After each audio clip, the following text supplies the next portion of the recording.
Strengthening the voice is a goal for every singer. The stronger the voice is, the more longevity you have, the more power.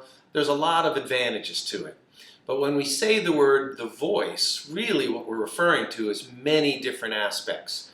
There's membranes involved, there's air involved, there's resonators, there is muscle involved also.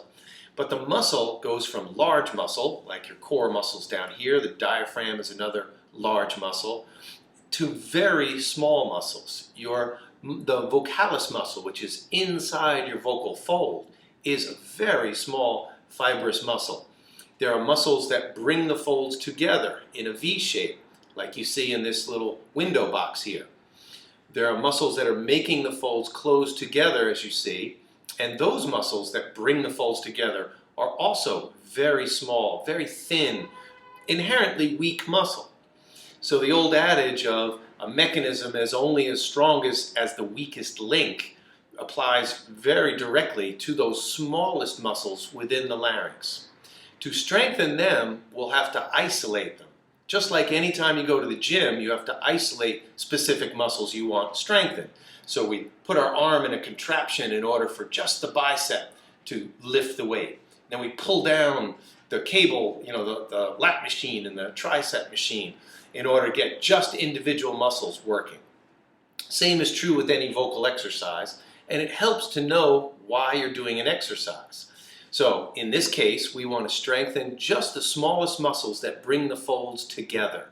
Those muscles will be challenged in this exercise, and they are inherently sort of the weakest link in the chain that we call the voice. How you exercise them exclusively is with speed, because in the body there's a hierarchy. The smaller muscles can move faster, like my fingers here, can move faster than my hand, which my hand can move faster than my arm. And so in order to know that we're just giving the exercise to the very smallest muscles inside the larynx, we're going to do a very rapid H pattern. The H is created by your two vocal folds open and closing. When we sing, the folds approximate or come together. When we make an H, they separate for just a split second and allow a non-singing moment to occur, but also a little aspirate of air escapes. Doing slow H's is a good way to warm up the voice, and doing rapid H's is a great way to work out the voice, and those small arytenoid muscles in particular. So now what I want you to do is to make sure that this rapid H is not coming from your core muscles. There are some H exercises that you've probably seen online that you go he, and you want to feel a contraction in your core here. This is exactly the opposite. What we want is rapid H's, he, and we want them to have no effect to these core muscles whatsoever. What you want to feel when you place your hand here and do those H's is a steady release of air. It should feel like a balloon slowly leaking. You don't want to feel an individual contraction per every H. These core muscles can't even operate that fast, so the speed kind of negates them in the first place. But if you find you're losing form, and slowing down, these muscles will be to blame. So it's a simple exercise in essence. It's hard to do in actuality. It's just this.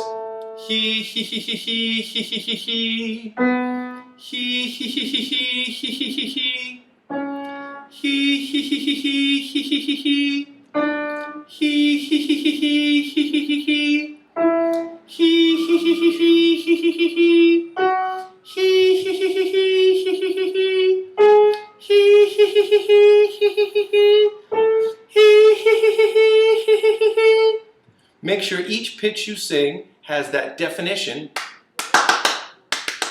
that each H is clearly defined. Make sure your abs aren't trying to drive or grab them.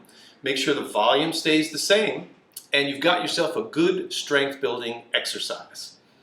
Don't forget to subscribe to this YouTube channel to keep those tips of the week coming. I'm Mark Baxter for Lesson.com. Can't you see the possibility?